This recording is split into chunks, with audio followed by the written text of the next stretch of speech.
Welcome, everyone. My name is Carol Jellicoe. I am Chair of the Sweetwater County School District Number One Board of Trustees. And I would first of all like to thank the representatives that are joining us tonight. We have a couple online at this time, and we hope that the other two will be joining us shortly. That includes Representative Chad Banks, representing House District 17, Representative Scott Heiner, representing House District 18, uh, Mr. Representative Jerry Paxton, representing House District 47, and Representative Clark Stith, representing House District 48. So we want to thank you very much for taking time out of your busy schedules to be with us tonight. Due to COVID, this is a new experience having this get together in this fashion, but like everything else this year, COVID has had its impact, and hopefully next year we can get back to the dinner that we typically have and are able to enjoy each other's company as we discuss the education issues facing us. At this time, I'd like to introduce the board, Sweetwater One number one board members that are also in attendance. They include Mr. Matt Jackman, John Batolo, Max Mickelson, Andrea Summers, and Stephanie Thompson. And now I'm going to turn it over to Superintendent McGovern to introduce her staff. And then we'll go to Sweetwater 2 and let them go ahead and conduct their introductions as well. Well, good evening, everyone. Thank you for taking the time to make this happen for tonight. Very much to our elected officials on both school boards and our representatives for being here with us. As far as our cabinet goes, I have Scott Duncan, our Chief Financial Officer, Jody Gardner, our Chief Academic Officer, Dan Celeroli, our Director of Facilities, Nicole Bolton, our Director of Human Resources, Casey Arnoldi, Director of Special Services, and Stephanie Tolman, our Chief Information Officer. So we wanted to bring people that we could answer any questions as full as we can, and then get that information out there. With that, Craig over in Sweetwater 2, welcome to all of you. And Craig, I'm going to give you a moment to share and introduce yourself and your board. Okay, I'll turn it over to Chairman Core. Gee, thanks. Appreciate that. First off, I want to thank Carol and the School District Number One in Rock Springs for putting this together. Thanks to the minimal number of legislators who represent Sweetwater County for joining us tonight. As you can tell by my voice, I'm not happy about some of these people not being here. Joining us tonight is Greg Ferginzer. He's our curriculum director. Jason Foose, who's head of HR. Tony Beardsley, head of activities. Corinne and Chris, both from the business management office. Alan Demaray, director of special ed. Mark Sanders, Ashley Castillion, David Young, Rochelle Morris, and Brenda Roost, and myself are the board members that are here tonight. Our superintendent of schools, of course, Craig Behringer, is with us as well. Thank you, Steve. I guess at this point, we typically will start off a little bit with some background information for each of our districts. So if Kelly, if you would like to start with some of that information, so that we would encourage the representatives, if they have any questions at any time, please feel free to stop us and ask questions, or if you have information that you could provide to us, we would appreciate that. And then we'll turn it over to Sweetwater 2 to kind of do similar things for their district and what their concerns are moving forward. And then we'll just have a conversation. How's that sound? Perfect. Thank you, Carol. There's several things in school funding that are of concern that we have for our district and for all the districts in the state. But I think the first for Sweetwater County that is going to affect all of us in the area is the lack of highly qualified teachers and our inability to recruit and retain those to come to Sweetwater County. And we have data over several years that for a while we thought we were doing okay. We had our salaries to where maybe we thought we could compete. And 2 weeks later, we had districts in Utah that raised their base salary to what ours were. And we just can't recruit. The University of Wyoming does not bring in and have enough graduates between Laramie and Cheyenne. Those aren't enough candidates. Those two districts alone could take all of the recent graduates from the University of Wyoming.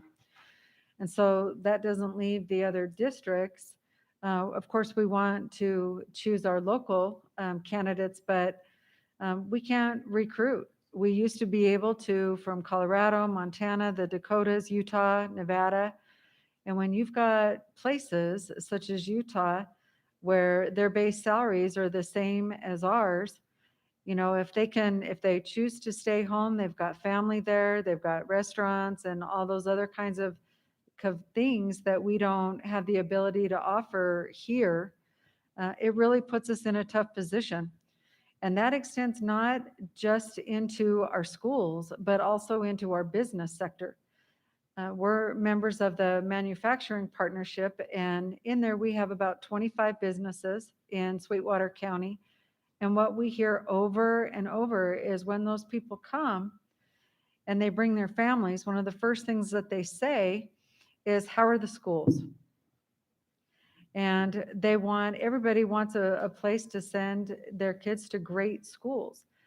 And, we've had over the last several years positions that we were completely unable to fill over the last several. So this year, some of the data, we had 11 and a half certified positions that on the very first day of school, they had no quality teacher in front of the students in the classroom.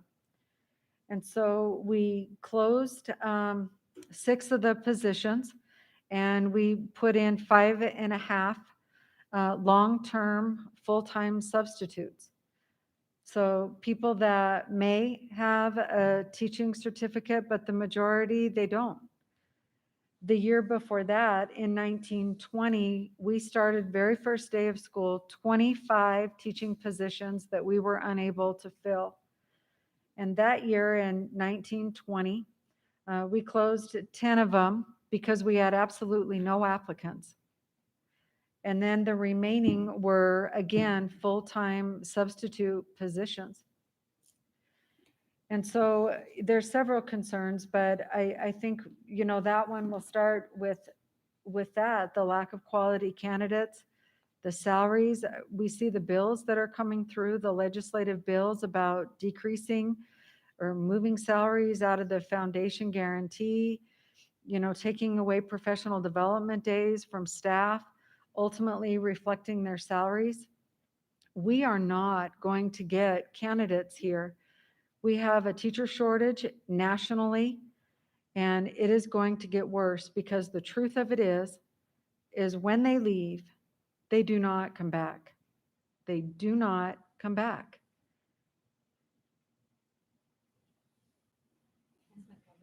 Yeah. Can I add to that? Sure. From the human resource side, hi, I'm Nicole Bolton. I'm the Human Resource Director in Sweetwater One. And to add on to what Ms. McGovern was talking about, with the drop in enrollment, our current funding system naturally adjusts, and we are negative 3 point, how many? 3.02 million. 3.2 million already that we're going to have to adjust. And that's because of lack of enrollment. That's likely going to come back next year when, well, hopefully we're back to normal. So there's a couple things that play into this. If we have to get rid of a bunch of staff and then our enrollment goes up and I have to open a bunch of jobs to try to fill classrooms in August, that's that many more classrooms that are not going to have a highly qualified teacher. Over the last 5 years of being in this position, with the decisions coming from the state so late in the year, I'm unable to open positions until later, and any quality candidates that may have been out there are already gone. I'm sitting in that position right now. I'm unable to open any of our positions because I have no idea how many schools we're going to have to close, how many teachers we're going to have to let go. And so any open position has been closed, as we may have to move staff around. But if I end up having to open those positions, again, they're not going to be filled. So right now, we already have the effect that COVID has on us and decreasing our funding. And then on top of that, if we get these kind of cuts, we're not going to recover from it. And our kids suffer at that expense.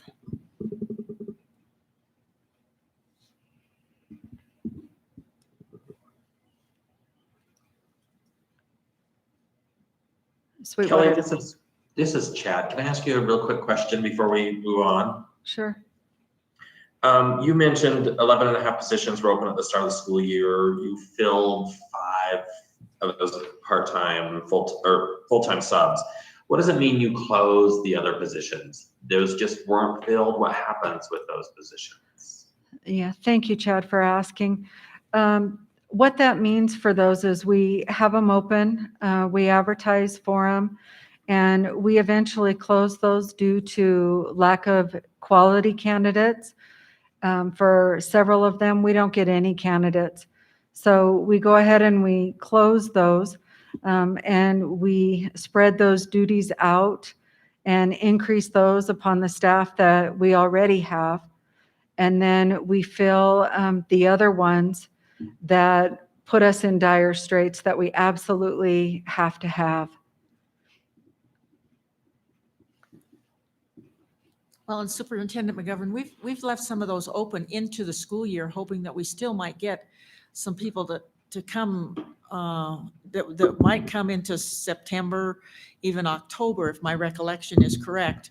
And so it's well into the year before we actually close them and just, have to make other arrangements with the idea that there are basically long-term substitutes in those positions, which we could take care of if we were to get a high quality person, but most of the time we have not. What happens on those positions that aren't filled, Mr. Banks, a lot of them are special education that we're unable to fill for numerous reasons.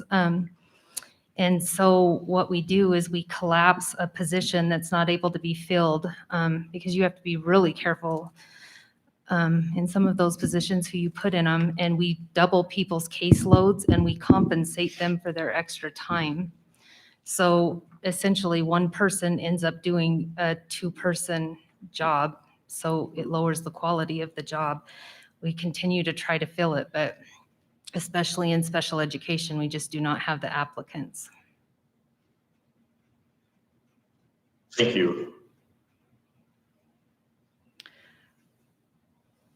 Carol, do you mind if I? Please proceed. Okay.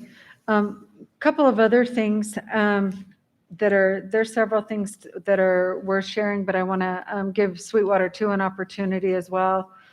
There's a lot out there about administration takes 50% of your budget.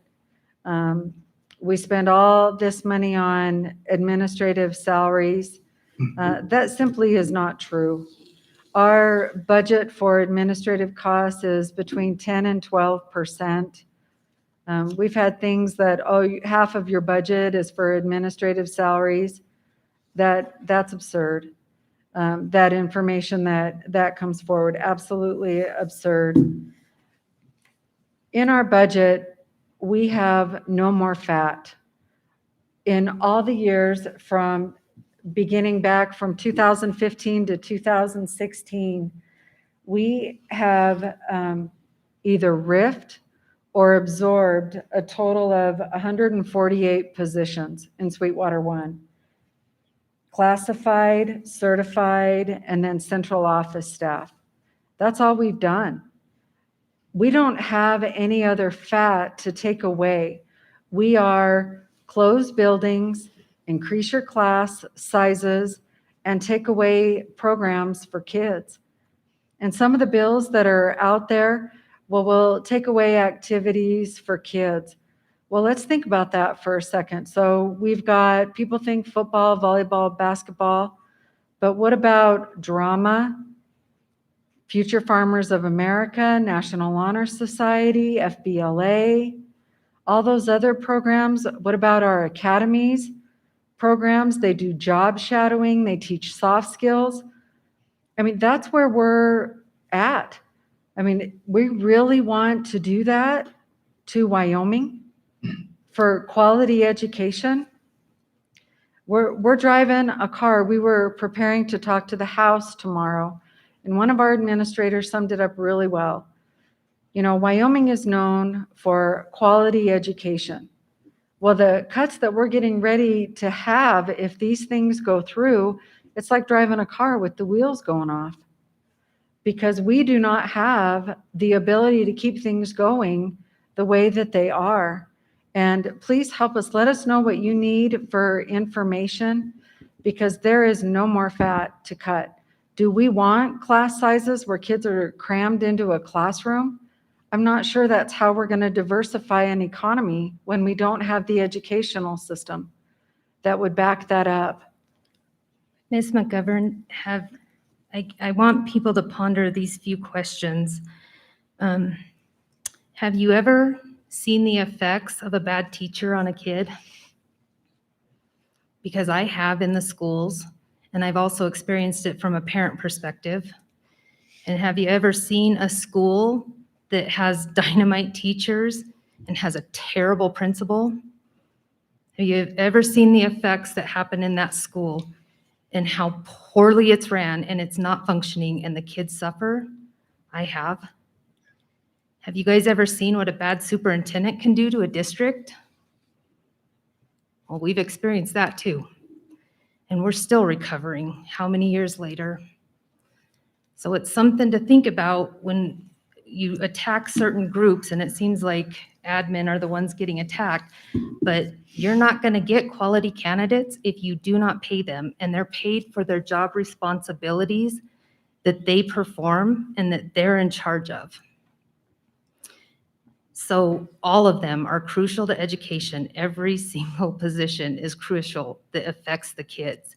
And if we don't have quality people in those positions, you don't have a quality education system. And Kelly shared our hiring issues that we've had over the last several years. But with the kinds of cuts that are being talked about at this point, we would have to riff, and we don't have the numbers yet, but we're looking at possible riffs. And that's the case across all 48 districts in the state.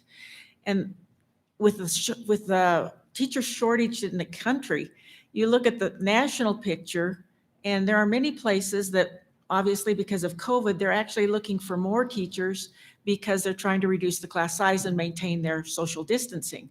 So they're looking at hiring more teachers. There's a lot of our teachers that if we riff, they will, with a teacher shortage, they'll find work elsewhere and we will not get them back. And my fear is that, you know, here we are trying to diversify the economy, and the way to diversify the economy is through a quality education program.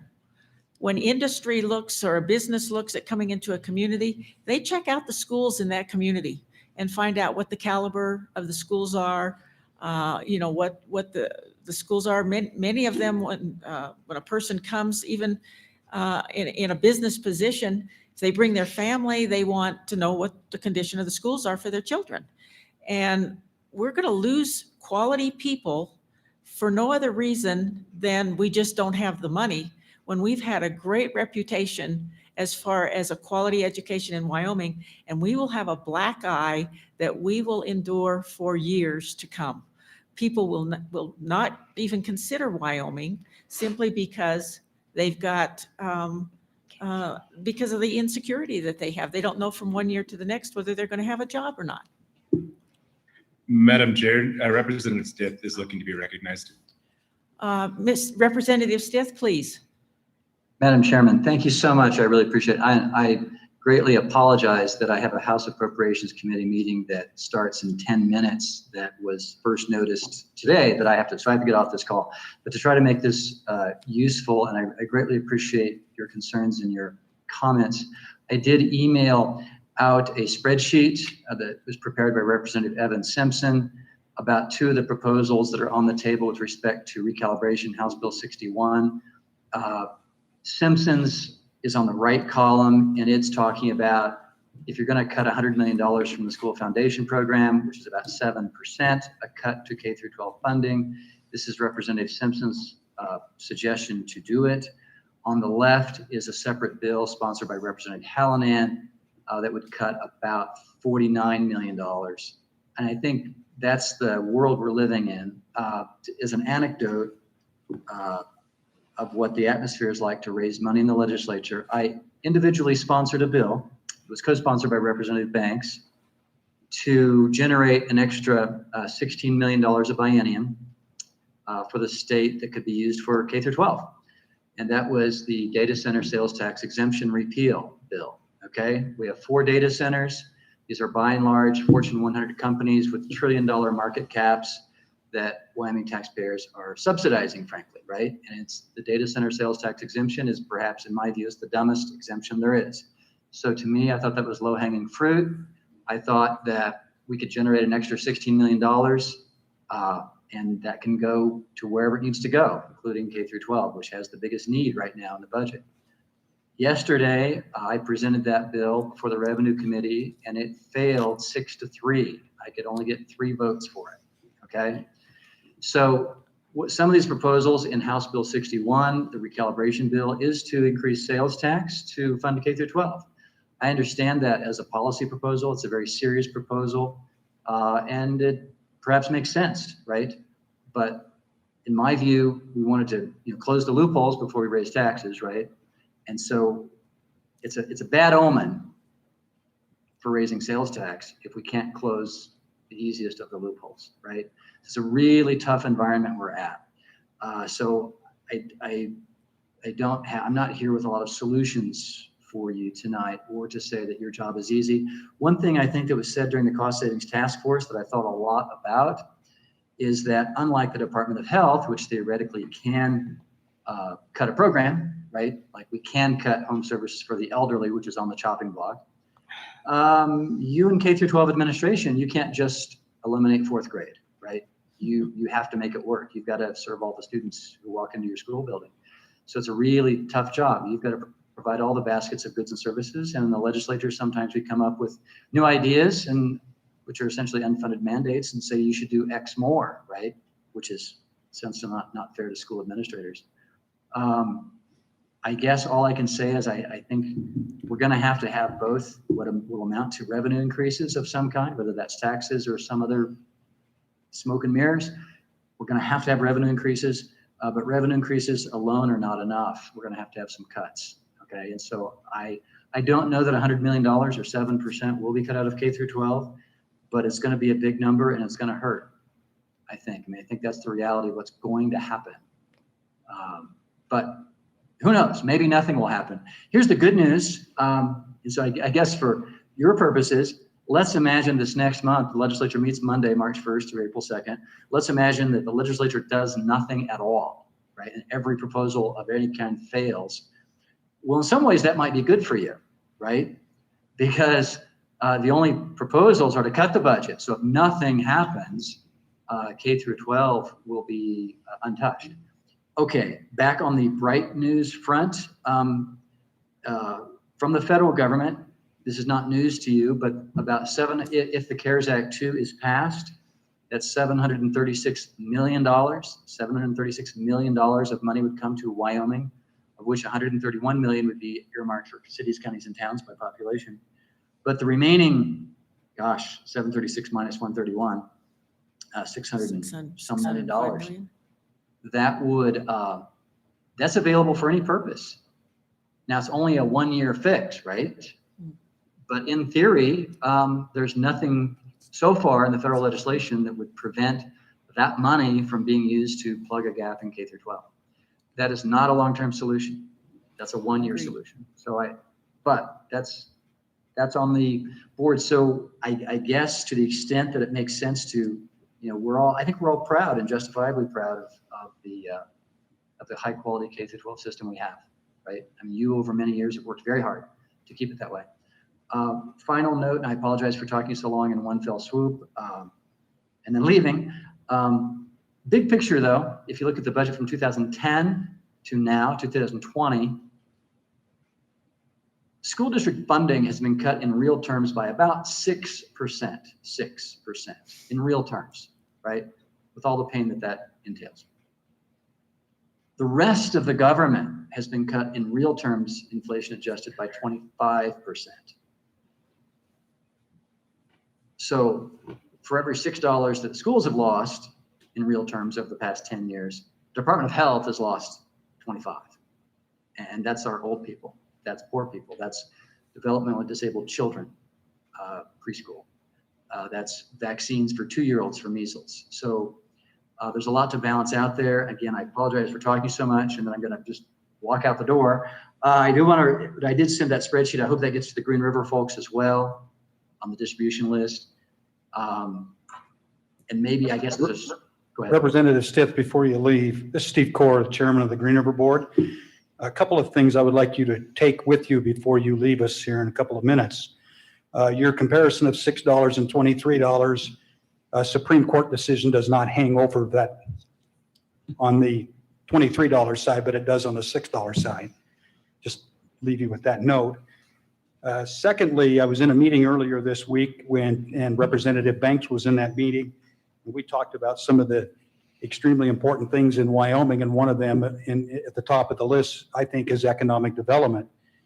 And it's part of economic development. The school districts in this state are a huge part of economic development. We're talking about losing hundreds of teachers on a $100 million cut, and those families are gone. They're not going to stay here. They're going to leave and go somewhere else. That's a big hit to economic development and resources in Wyoming. The second thing I would like to leave you with, Representative Stiff, is that, and you're not part of this comment that I'm about to make, but legislators that have been there for 7-8 years in the legislature have kicked this can down the road every year. And now it's come to the point where we got to cut $100 million. And the longtime legislators, shame on you that we have come to this point where we have to cut $100 million when we could have been cutting 10 million here, 15 million there, and over the last 7-8 years. Like I said, I'm not saying this to you, Clark, but the longtime legislators. Very frustrating as a school board member. And the fourth thing I'll leave you with is, I don't think I lone wolf in this statement. If Charlie Scott's bill passes, in my opinion, you become the school board members. The legislature will control what we can and can't do, and all we do is vote on policy. That's all we'll be here for. And I think you'll see a mass exodus of school board members if that happens. So I'd like you to take that thought, if you would, to your fellow legislators and the frustration we're having as locally elected members of the community, that we're dealing with this problem that, in my opinion, is a legislative problem, and now it's landed in our laps. Well, and this is Carol, I would like to add one more thing that came up in the Senate Education meeting this morning. And that was that basically the costs to education have been relatively flat. It's healthcare. That's what's escalating the budget. And that's not a Wyoming problem, that's a national problem. And the problem is compounded by the fact that because of our low population, Wyoming has the absolute highest healthcare costs in the country. And that's what's escalating the education budget. It's not, salaries are relatively flat. It's healthcare. And that has not been, we haven't come up with a solution for that either. And like I said, that's a national problem. That's not just Wyoming. So to say that, education, I agree with Steve. We are bound by the Constitution. We have to provide the high quality education that our students have a right to expect. And these kind of cuts will just be catastrophic. We have illustrations here in Rock Springs where we'd have to close all our elementary schools to meet the kind of budget cuts that some of the bills are proposing. It makes no sense at all. Here we are trying to diversify the economy. The best way to do that is through a quality education system, and we're cutting education. That's counterproductive. Chair Jellicoe, Mrs. Bolton? I think over the last 7 years is what I've watched. I've been involved the last 5 years. Education has done nothing but fight and fight and fight these cuts because they're just cutting. Now we're to the bone. And here's what it really comes down to.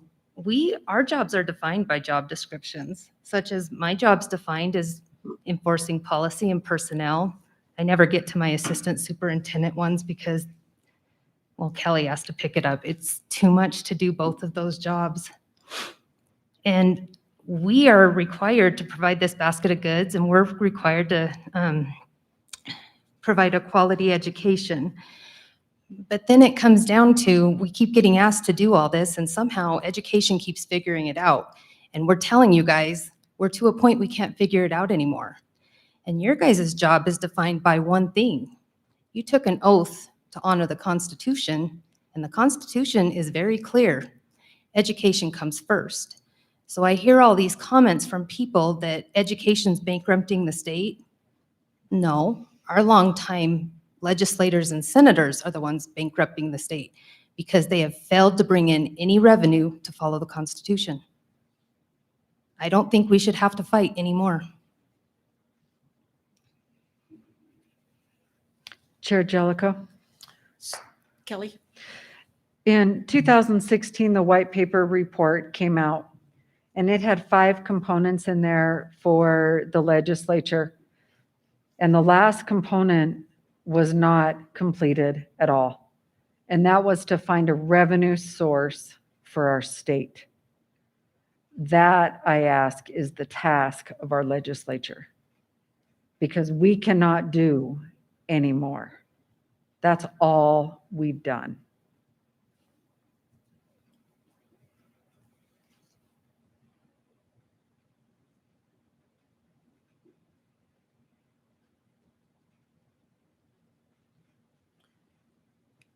Anyone else like to make some comments? Carol, add if I could, we just received an update. As you know, we offered a early retirement package. And our human resource director, Dr. Foose, just gave us the information. And as of right now, we have 18 certified teachers either took the early buyout or are resigning. So we have a total of 18. And we plan to replace 4 to 5 of those. So we are looking at cutting, just from certified staff, 14 positions at this juncture. And of course, that could change the next couple of weeks. I just want to mention that we are doing our best. And one other thing I want to mention, and I know probably Chad's the only one left that are listening to us, but Tony Beardsley, our activities director, gave us this bit of information the other day. We have 750 kids at Green River High School, give or take 730 to 750. 83% of those kids are involved in activities. And you cut that out, and we all know the numbers, we all know the stats, we've seen the studies. Activities are an extremely important part of a high school education. So that gives you an idea of how that would really affect our school district if they cut activities. And Steve, we too offered a retirement incentive. We actually had 23 people take ours. We have some other resignations as well. But our intent at this point, the whole sole purpose of that retirement incentive was so that we could save jobs for other people. And basically our idea is to not fill those positions, or if we have to fill those positions, being able to move other people that we currently have into those positions and not rehiring. And again, that's in an effort to not have to RIF people from our staff, because we know if a RIF occurs, we will not get those people back. Yeah, I agree with that. Carol, is it okay if Chris Dean, our business manager, speaks? Sure. Okay, Chris, thanks. Thanks, Chairman Core. Sweetwater 1, Representative Banks, and School District Sweetwater 2 Board. I just wanted to give you our take on our thoughts on this topic. Of course, over the last few years, Sweetwater 1 and Sweetwater 2 have been declining their enrollment at the highest percentage rate in the state, as we've seen on the different reports that have come out. And with that, the districts are forced, and we do it every year, and we think we do it very well, is we adjust to the funding model based on the new numbers. We adjust our teaching staff to accommodate, what students we have. And so we are used to doing that. This year, we have lost 200 students, and that is going to be a significant adjustment to our budget, just to adjust to the natural adjustments that the funding model gives us, to the tune of about $1 million, a little over $1 million. And then the House Bill 61, with the $100 million, 6.5% cut, that puts another 2.6 million on our cut for a total of 9%, 3.6 million of our total budget. So we are working on trying to meet that goal. However, as they said, the VRIP, our voluntary reduction incentive plan, is going to help us get there, but there's still more to do. And with all of the bills that are coming up within the legislature, everybody has an idea of how to cut $100 million over and above what House Bill 61 does. When you look at some of these different bills, they affect us all differently. For example, the Simpson bill, our calculations show that will affect us by $4 million versus what House Bill 61 would do to us with an even across the board ADM cut of 2.6 million. And so what I would like to urge the legislators to consider is that we have been operating for many years with this model as a block grant.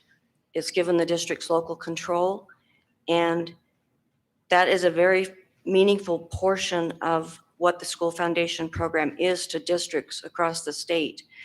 And for all of these different bills to nitpick throughout the model, to say, well, you're not using the tutoring money the way it was designed. No, we are not, but we also are not funded for other things within the model, such as ELL teachers, which we do pay for. And there's all kinds of discrepancies that way. So my hope is that you continue to treat this as a block grant, that you let the districts keep local control, and let us work with the model the way and deliver the product and the basket of goods to our students as we see fit. And I know cutting $100 million is not going to be easy, and we're going to have to be very creative, but I would urge the block grant concept remain intact. Thank you. Well, and I would, this is Carol again. I would suggest listening to Senate Education this morning. I think there's a consensus among the senators on that committee that there is a serious question about the constitutionality of $100 million across the board cut. So that is, it doesn't treat all districts equitably. And that's the whole purpose of our funding model, is to treat districts equitably. And it fails miserably on that count. So like I said, there was pretty much, I think, the others that were listening this morning, if you have different thoughts, please let me know. But that was my distinct impression, is that there was pretty much a consensus that that's not going to fly. Carol, I would add that it appears Representative Heiner's joined us, I believe, tonight. So Okay. Representative Heiner, welcome. we're basically having a discussion, and if at any time, if you have questions you'd like clarified or anything like that, please just hop on and one of the two of us will try to recognize you. And if you have questions, please, that's what this exchange is about, is sharing information. Thank you, Madam Chairperson. I appreciate the opportunity to be here with you. And this is trying times for everyone. And I appreciate the quality of people that are attending this meeting, the quality of people in our school districts and our school boards. You know, that's a voluntary organization, the school board. And you guys do this because of your dedication to our children, to our young people, to give them a good start in their life and a career that will be meaningful for the state or wherever they may land eventually. I often have said that our biggest export as a state is our children. We educate them very, very well, and then they go somewhere else to work. And to me, that's a travesty that we don't have the means to be able to keep them here in the state and utilize that resource that they have. And I think I can tell everyone that the legislature is very concerned about the funding of our school districts as well as our state. We're hearing a lot of people, companies on the business side that are laying off 10, 15, 20% of their people because of the economy that's going on right now. And that's very difficult for them as well. We are seeing dramatic cuts in our state budget, the home service for our elderly. You know, we have a responsibility for our senior citizens as well as for our youth. And we can't forego that responsibility that we have. And so as a legislature, we've got to balance the two. And it's going to be difficult. We want to fund the school systems as best we can, but we also want to take care of our senior citizens. And so that's something that we're not taking very lightly. And just to give you a feel for that, there's over 50 budget amendments coming forward next month to try and resolve this, as all the different legislators try to come up with an idea that is a workable solution. So, you know, none of us have the answer. There is just no silver bullet out there. I wish there were. Representative Stith talked about the CARES Act 2 money that might be able to help us out for this year, but it's not a lasting solution. So we need to work in concert with the school boards and the legislatures to be able to come up with a viable solution that's going to go on for many years forward. I don't want Chairman Ford to say that we fell in our duty because we didn't come up with a solution this year and just kick the can down the road again. Because I agree with him. This crisis was foretold 6 years ago. They knew it was coming. It just happened a couple of years earlier than expected because of the pandemic. But the legislators got too used to kicking the can down the road and utilizing rainy day funds. But we need to come up with a solution that's going to last into the future. And so I'm here to listen. I don't have the answer myself, but I will work as hard as I can to come up with a viable solution for everyone. Thank you. We appreciate you taking the time to join us tonight, Representative Heiner. Carol, if I may, Representative Heiner, I would encourage not only you, but every legislator, every resident of Wyoming to read Representative Albert Summers' editorial comments about school funding and education. He hit the nail on the head with this one. And I just want to paraphrase some of the things that he said, since you brought up senior citizen. There's a misconception out there. And this is what Albert Summers says: everything we cut out of every agency, every program, mental health, substance abuse treatment, tax exemptions for veterans, home health care for seniors, all that money we cut just flows right into K-12 education. He says when traditional revenues of K-12 education are insufficient, we make up that shortfall by utilizing our savings, which is the LSRA, He says Wyoming is not cutting mental health services or any agency of state government and putting that money towards education funding. I think that's an important thing that the residents of Wyoming know, that the cuts that are having to be made that don't deal with K-12 education, that money's not going into K-12 education. And that's according to Albert Summers. He also said, can the legislature reduce K-12 funding below what the consultants recommend and remain constitutional? He asked that question and he answers by saying, perhaps. Can the legislature cut the entire $300 million shortfall, 20% from education funding, and maintain a constitutional K-12 funding system? And he responds by saying, absolutely not. He says he has some solutions. He said he would like to reduce spending, divert some streams of money headed for savings, continue to spend from the rainy day fund, and impose a 1-cent sales tax for education that would go into effect only after the rainy day fund is reduced to $650 million. And Representative Heiner, I totally agree with what I said earlier and what it sounds like you're hearing, or what you're saying, and that is we're going to have to cut.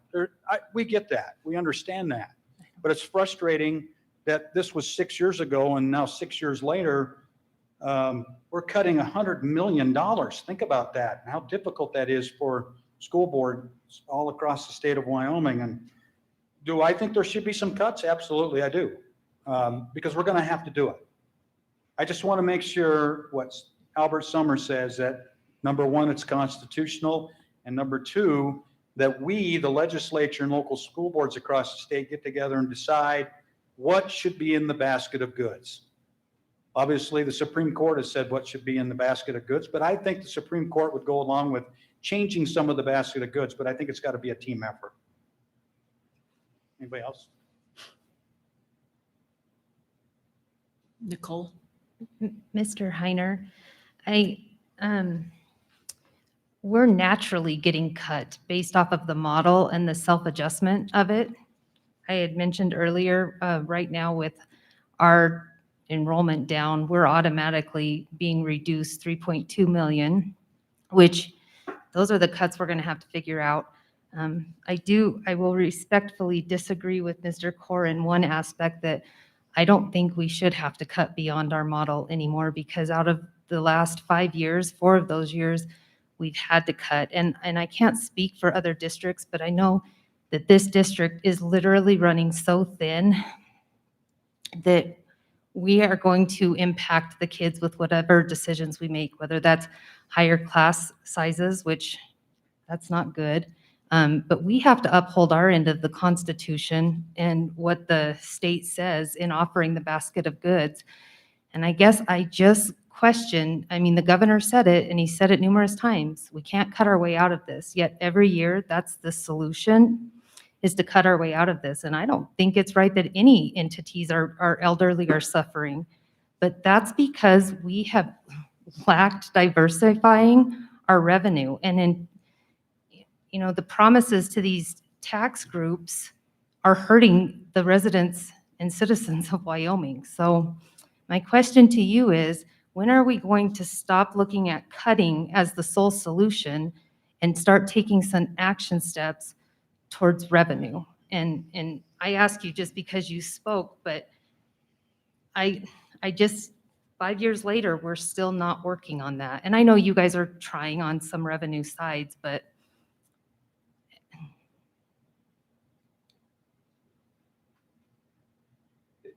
Madam Chair. Is that Max? Yes, Yeah, it go is. ahead. Okay. So I think you all can see my little 5-year-old here next to me, right? Name's Ada, and she has a long career ahead of her in K-12 education in Wyoming.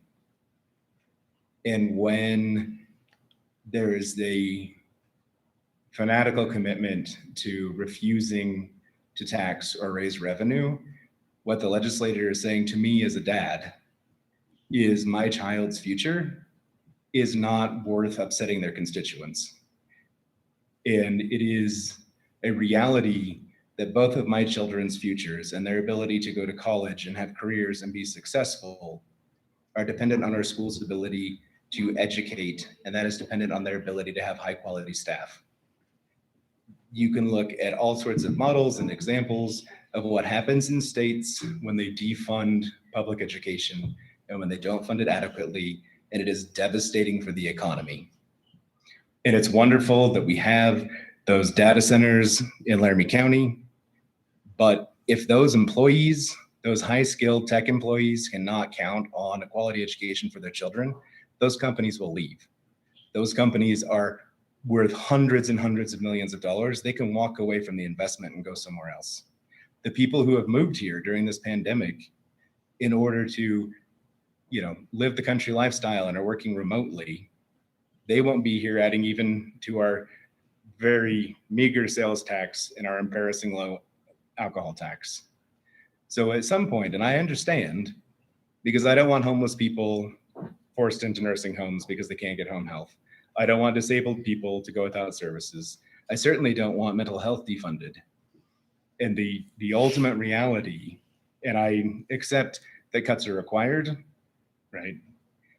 But if revenues are not there, every person who has signed a pledge, they will not raise taxes, every person who votes against new revenues has done not only a great disservice to our state, but right here, right? Her future, the rest of her life, the contributions that she will be able to make to our society will be diminished because our elected officials as a body did not see fit to make the hard choice in cuts and revenue. And I do want to say that I so very, very much appreciate that you actually came to the table to sit down with us. It is wonderful that you're here, but I am extremely disappointed, as critical an issue as this is for our community, that it was not a priority for your peers. So thank you all very much. That's all I've got to say. Thanks, Max. If I could add something, at the risk of stepping on lots of toes, I'm going to read and this is not a solution for this year.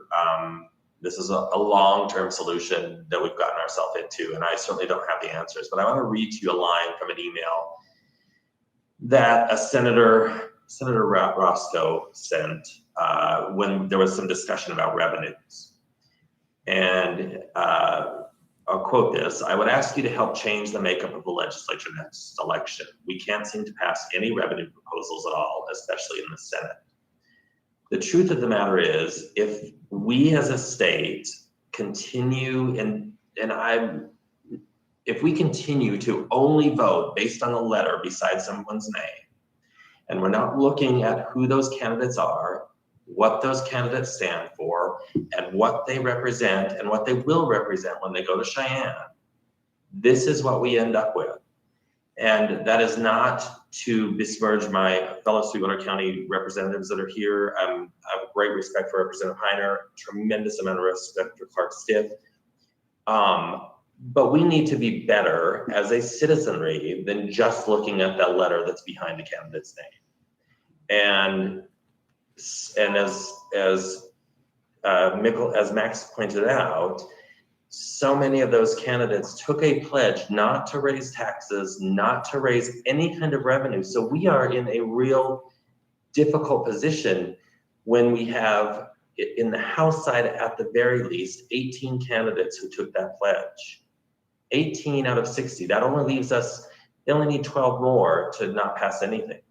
And I tremendously enjoy Wyoming. I tremendously not enjoy not having to pay income tax. I enjoy low sales tax, all of those things. But the truth is, if we want a Wyoming that's successful, we're going to have to decide what that looks like and what we as residents are willing to pay for that.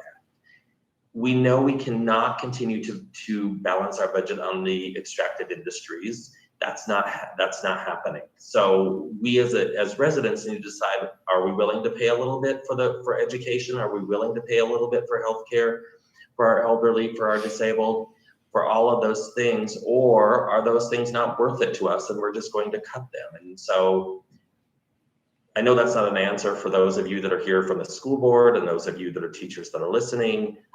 But the truth of the matter is we have to think in a broader scale, and we have to think more visionary than what we're doing, which is how are we going to make it through this year? Not how are we going to make it through the next decade or the next 2 decades when my children will be hopefully living here. 2 of my daughters want to go into education. I don't know if they'll be able to stay in Wyoming and do that. They really want to stay in Rock Springs. I don't know if there's a chance for them to do that. So that's my soapbox for the moment, is I would encourage all of us at the ballot box to be more cognizant of the people we're electing to these seats across the board. It goes from the top down, it goes all across the state. Sweetwater County has been very fortunate with the representatives and the senators that we've sent to represent us, but it's truly a challenge. And I have not been a member of the House very long. Obviously, I've only been there 10 working days, but I can clearly see the writing on the wall that there is no interest in raising any revenue. So as Representative Stiff mentioned, the tiny exemption, removing the tiny exemption was not even possible. So I don't know where we go from here. And I think it's going to be a frightening time for us as a state, for us as a city, as a county, and those of us that have children in the school district, and those of us that benefit, even if we don't have children. We want an educated workforce. We want an educated population. It's going to be problematic. Representative Banks, appreciate your comments. Just to put a little levity into this, your daughters are welcome to come work in Green River if that's the case. Oh, he beat us to it. He beat us to it because we were going to offer Rock Springs. Well, and I would thank Representative Banks too. I mean, a couple of summers ago, I attended the Revenue Committee meeting that was held in Pinedale. And, that particular session, they had the big box bill is what they called it. And basically what it was just keeping the sales tax from the big box stores from staying here in the state instead of going back to wherever their headquarters was. And the example was Walmart. We were funding Arkansas children with our tax dollars, and all we had to do was keep them here. And it didn't pass. We have the absolute lowest tax base in the country. We don't even have a state tourism tax, lodging tax, and that's not even paid by our residents. So, we've got to change our ideas about revenue, and we've been too dependent on the mineral industry, and this is the result of what happens when we're that dependent. Andrea. Madam Chair. I'm sorry, was there somebody else? Andrea. It's Andrea? Andrea. Okay, Madam Chair. okay. I just wanted to, thank you. I just wanted to speak a little bit to what's in some of the bills that's going to possibly force consolidation of districts further. So I represent the sub-district of Farson Eden, which is one of our little outlying schools in Sweetwater 1. And, in Farson Eden, we have we're so tiny that we have, some very different challenges than within Rock Springs itself. But I want to talk a little bit about consolidating those districts and, what that does to communities and what that has the potential to do to other small communities around the state. Consolidation often results in small communities losing their local control. We're pretty fortunate to be in Sweetwater 1 where, there's a commitment to protect our outlying schools. But these deep cuts, I mean, how many of these deep cuts do we face before closing these small outlying schools becomes on the docket? Because small schools are much more expensive to operate than larger schools are. And then, we looked into some things, and Wyoming history has shown that when small communities are forced to consolidate, often they lose their voice, and then eventually they close their schools. And we saw that happening in the late 60s and early 70s when there was some forced consolidation of districts and small schools in a number of communities went away. This, in Forest and Eden, our little community, our school is the heart and the soul of our community. It isn't just the school. It's our blood drive center when we hold local blood drives. It's our community library because we don't have a county library that's operated through our school. It becomes a fundraising, our activities, our sports become fundraisers for, people in our community who have gotten sick or who have fallen on hard times. It is ingrained in the fabric of our community. And if our community were to lose our school, it would cause such a devastating hole in our community. Like the fabric of our community would essentially be shredded. It's to do that, and it's not just us, other small communities around the state, if they face the loss of their local schools and were forced to transport their kids into other larger population centers, that destroys the community. And I think, that's a big consideration when we're talking about these cuts, because that's one of the unintended consequences of these cuts. And, I don't know how we can afford to do that. I don't know how we can afford to do that to our kids. I don't know how we can afford to do that to our communities. And I don't know how we can afford to do that to our state. Thank you. Matt? Mr. Banks, Mr. Heiner, thank you so much for coming on. I know you guys really care about education. You wouldn't be here listening to us for this time. I'm curious, what can we do, or what can you tell us on how to convince your fellow legislators and senators how important education is? It's obvious you guys know, or you wouldn't be here.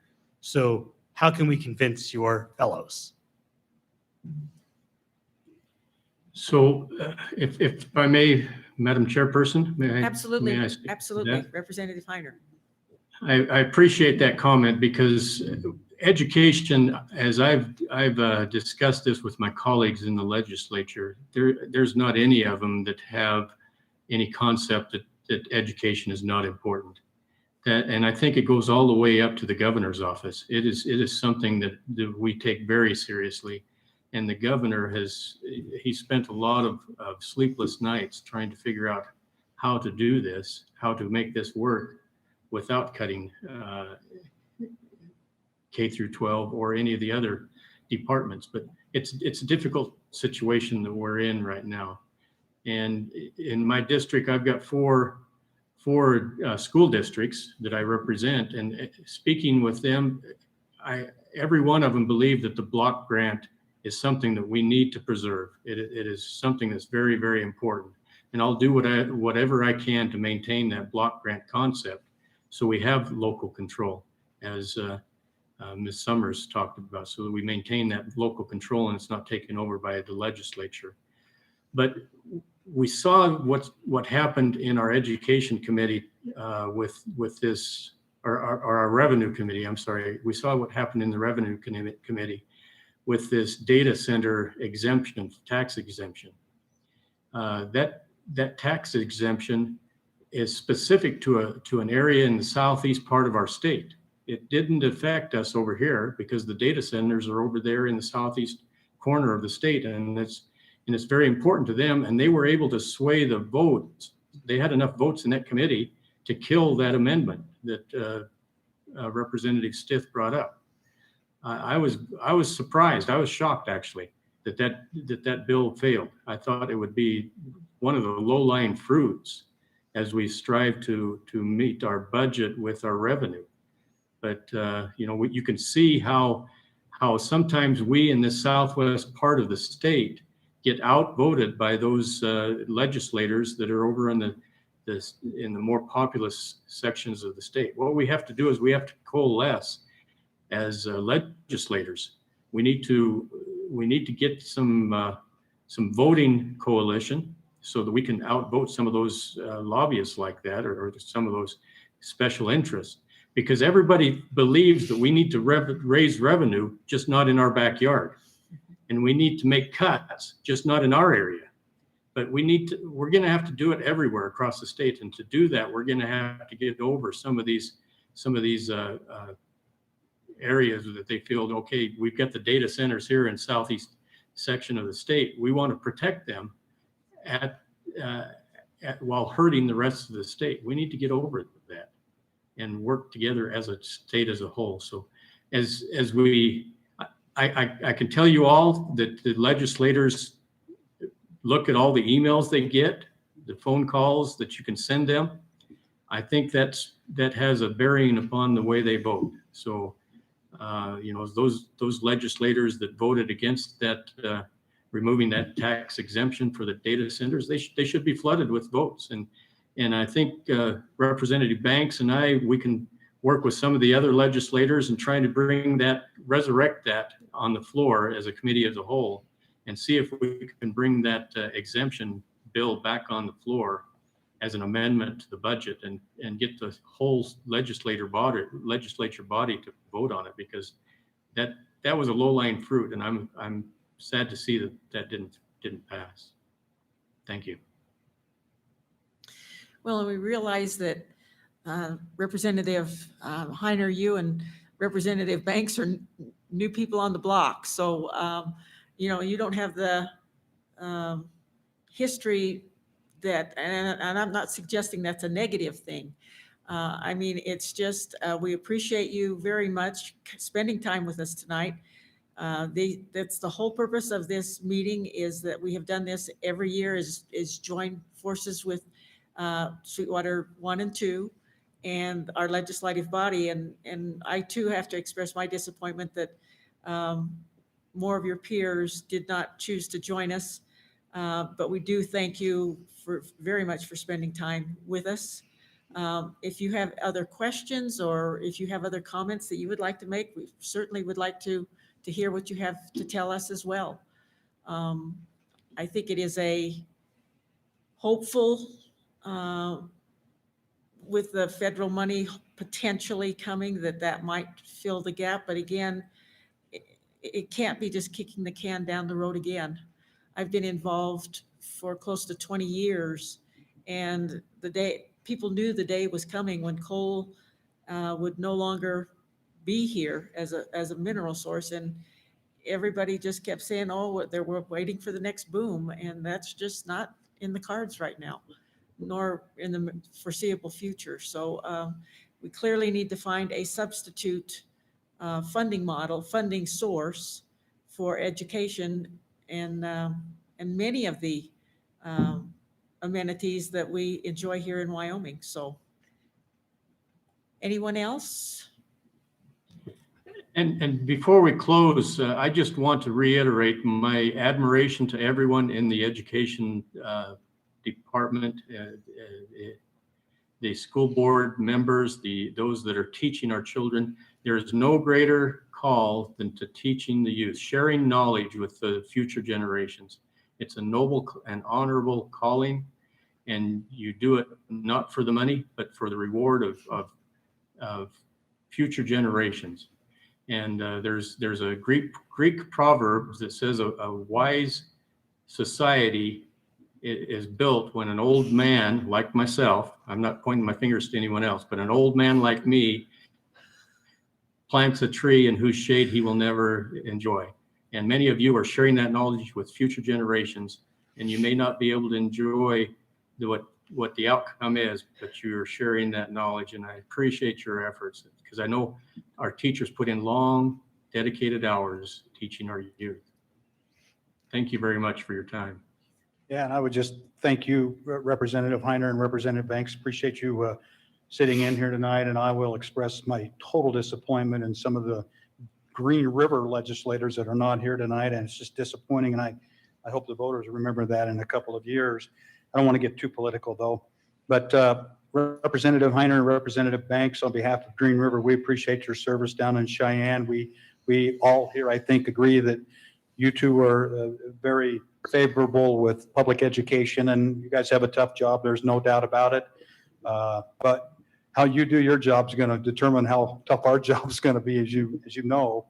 And one other thing I would like to say, and I think I can say this beyond on behalf of our entire board, I feel like the Green River School District's fiscal conservativeness over the years, I put it up against any district in Wyoming. I think we're financially probably in better shape than a lot of districts. Do we want to take a big cut? No, but I think we're in a position where we can deal with it and hopefully survive the next coming fiscal year and keep going on. And I want to thank our business manager. She's done a great job for this district and kind of kept us in line a little bit. And I do appreciate it. But I do appreciate your service, and Rock Springs School District number 1, thank you for inviting us this tonight. We appreciate it. Well, thank you for joining us. Again, thank you to Representative Heiner and Representative Banks. Hopefully next year we can resume our dinner format, and it's a much more interpersonal relationship. Zoom just, I'm getting my fill of Zoom meetings, let's put it that way. So if there's any other comments, on behalf of Sweetwater One, thank you very much for your time. We know how busy you are and getting ready for the session. I'm sure things are moving along for your future, your starting of the session next week. So if there's anything else that we could share, be happy to do so.